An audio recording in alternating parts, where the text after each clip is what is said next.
Smoke chokes the air.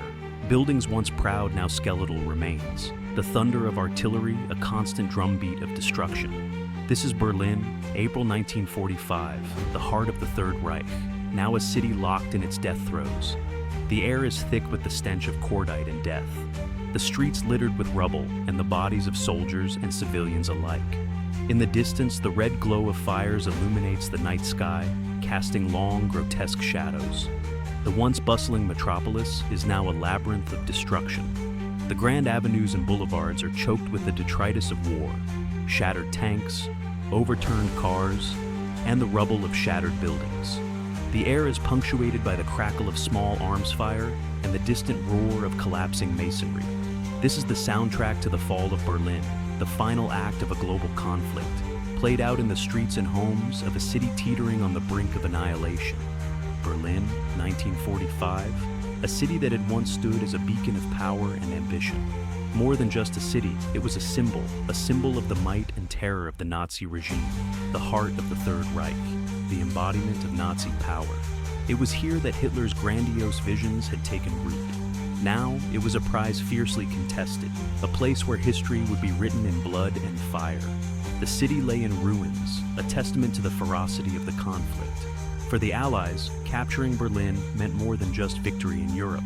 It was the final blow to the Nazi war machine.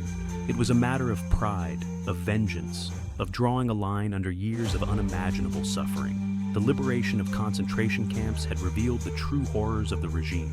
For the Soviets, it was a chance to plant their flag in the heart of the enemy's lair, to avenge the millions of their own who had perished under the Nazi heel. The Red Army advanced with relentless determination. For Hitler, holed up in his bunker deep beneath the city, Berlin represented his last stand. His dreams of a 1,000-year Reich were crumbling around him. He issued a decree for a fight to the death, urging his remaining soldiers and even civilians to resist to the last bullet. Propaganda fueled a desperate and doomed resistance. Surrounded, outnumbered, outgunned, the defenders of Berlin prepared for their final stand. The city became a fortress, every street a battleground. Among them were hardened veterans of the Eastern Front, soldiers who had seen the worst of war, young boys barely old enough to shave, conscripted into a war they could scarcely understand, and even civilians, old men and women, armed with whatever weapons they could scavenge. The entire city was mobilized for a desperate defense. The stage was set for one of the most brutal battles in human history, a battle that would decide the fate of nations and the future of the world. On one side, the Red Army, hardened by years of brutal warfare, their advance fueled by a thirst for revenge and a desire to see the Nazi regime crushed once and for all. They had endured the horrors of the Eastern Front, witnessing atrocities that fueled their determination to end the war decisively. They were led by some of the most experienced military minds of the war: Zhukov, Konev, Rokossovsky, men who had honed their skills in the crucible of the Eastern Front. These commanders orchestrated complex maneuvers and relentless offensives, pushing their troops to the limits. On the other side, a patchwork of defenders: the Wehrmacht, the SS, the Volkssturm, a mix of experienced soldiers, fanatical Nazis, and terrified civilians. This motley crew was hastily assembled, each group bringing its own level of desperation and resolve to the fight. They were short on everything: tanks, planes, ammunition. But they had one advantage. They were fighting for their homes, their families, their very survival. The scarcity of resources forced them to be resourceful, using whatever they could find to fortify their positions. The fighting was brutal, close quarters, house by house, street by street. Every building became a battleground, every street a potential death trap. The Soviets employed a simple but effective tactic: overwhelming firepower. Artillery barrages softened up German defenses before infantry and tanks moved in to finish the job. Katyusha rockets rained down on German positions, reducing entire buildings to rubble. The psychological impact of these relentless barrages was immense, breaking the spirit of many defenders. Tanks rumbled through the streets, their cannons blasting away at enemy strong points. These armored behemoths were crucial in breaking through the heavily fortified German defenses. The Germans fought with the desperation of the doomed. They knew that surrender was not an option, and they were determined to make the Soviets pay for every inch of ground. They turned every building into a fortress, every street corner into a killing ground. The urban landscape of Berlin became a maze of death and destruction. They knew the odds were stacked against them, but they fought with a ferocity that surprised even the battle-hardened Soviets. The defenders' tenacity made every Soviet advance costly and slow. The Battle of Berlin was a clash of ideologies, of armies, but most of all, it was a clash of wills. It was a brutal endgame, where both sides were willing to endure unimaginable suffering to achieve their goals. The Soviet plan was simple: crush the German defenses with overwhelming force. Marshal Georgy Zhukov, the architect of the Red Army's victory at Stalingrad, would command the main Soviet thrust from the east, while Marshal Ivan Konev's forces would advance from the south. The Red Army unleashed a storm of steel and fire.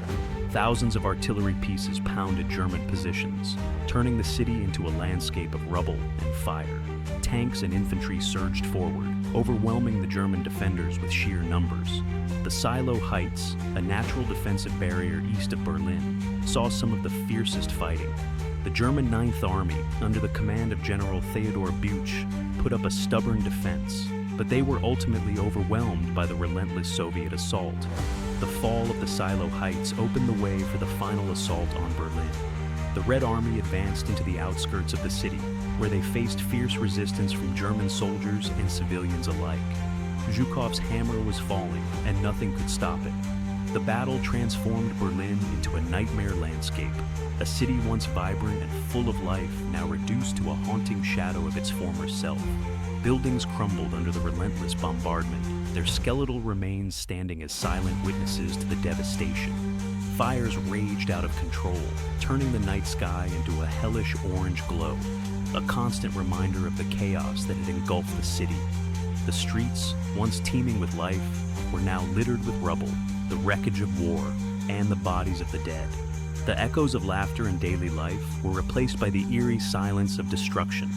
Civilians, trapped in the crossfire, huddled in cellars and makeshift bomb shelters, their world shrinking to the size of their fear. Every day was a struggle for survival, every night a test of endurance. Food and water were scarce. Disease was rampant, spreading through the weakened population like wildfire. The lucky ones were those who had already fled west, seeking refuge from the advancing Red Army. They left behind everything they knew, hoping for a chance at survival. But millions remained, trapped in a city being slowly crushed in the grip of a titanic struggle. Their fate was uncertain, their future bleak. For those who remained, there was no escape from the horrors of the battle. They faced each day with a mix of dread and determination. The thunder of artillery, the rattle of machine guns, the screams of the wounded, these were the sounds that filled their days and haunted their nights. The cacophony of war was inescapable. The Battle of Berlin was a battle for the soul of a city, and it was a battle that left its mark on every street, every building, every heart. The scars of war would remain long after the last shot was fired. We were fighting for every house, every street, every inch of ground, recalled Helmut Altmann, a German soldier who fought in the Battle of Berlin. The Russians were like a tide. They just kept coming and coming, no matter how many of them we killed. I saw things in Berlin that no one should ever have to see, wrote Vasily Grossman, a Soviet war correspondent. The city was a sea of fire and rubble. The stench of death was everywhere. We were so scared, recalled Helga Schneider, a young girl who lived through the battle. The bombing was constant. We didn't know if we would live or die from one minute to the next. These are just a few of the voices from the inferno that was the Battle of Berlin. Voices that speak of courage and fear, of hope and despair, of the human cost of war. As the Red Army tightened its grip on the city, the fate of the Third Reich was sealed. Inside the Führer bunker, Hitler's once unshakable confidence crumbled as he received reports of collapsing defenses and mass surrenders. On April 30th, 1945, with Soviet troops just blocks away, Hitler committed suicide, taking his wife, Eva Braun, with him. His dream of a 1,000-year Reich lay in ruins around him. The death of Hitler did not end the fighting, but it shattered the last vestiges of German resistance. On May 2nd, General Helmuth Weidling, the commander of the Berlin defense area, surrendered the city to the Soviets. The Battle of Berlin was over. The Nazi regime, which had plunged the world into darkness, was no more. But the victory, The Battle of Berlin marked the end of one conflict and the beginning of another. With the Nazi regime, it was the beginning of a new war and the beginning of another. With the Nazi regime vanquished, Europe lay in ruins, its political landscape shattered. The Allied victory paved the way for the redrawing of the map of Europe. Germany, once a mighty power, was divided. The Cold War, a geopolitical standoff between the Soviet Union and the United States, cast a long shadow over the world. The Battle of Berlin, though a victory for the Allies, served as a stark reminder of the devastating cost of war. Millions lay dead, their dreams and aspirations buried beneath the rubble of shattered cities. In the aftermath of the battle, the world grappled with the enormity of the conflict and the challenges of rebuilding a shattered world. The Battle of Berlin serves as a chilling reminder of the destructive power of war and the resilience of the human spirit. The city, once a symbol of Nazi tyranny, rose from the ashes to become a beacon of hope and reunification. Today, memorials and museums across Berlin stand as testaments to the horrors of that fateful spring in 1945. The Brandenburg Gate, once a symbol of division, now stands as a symbol of unity and reconciliation. The lessons of the Battle of Berlin resonate even today. It reminds us of the human cost of conflict, the importance of tolerance and understanding, and the need to strive for a world without war.